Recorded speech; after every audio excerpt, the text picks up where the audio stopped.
Бүгін бізде 1 наурыз, алғашқы көктем келді, я? Ал бүгін қандай мереке 1 наурыз? Жақсы.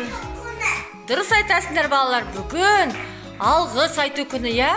Біз кімдерге алғыс айта аламыз? Аналарымызға, апайларға, әжелерге де алғыс айтамыз, әрине. Апатайларымызға, я балалар? Барлық туған туысқандарымызға, әкелерімізге, табиғатқа алғыс айтамыз, я? Барлық аспазшыларға алғыс айтамыз, я? Сосын жақсы. Күнге айтамыз, бізге жылу сулаған, я? Жарайсыңдар балалар. Жоқтан барғы баллақ алғыс. Алғыс анаға, алғыс әкеге, алғыс жас пен кәріге.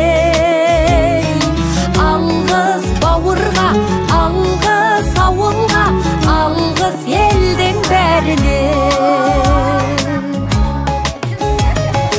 Көрінсе тіршілікте күндестерің, жөн болар жылы жұмсақ тілдескенің. Алғыс айт дұшпанды да досыңды. Алғыс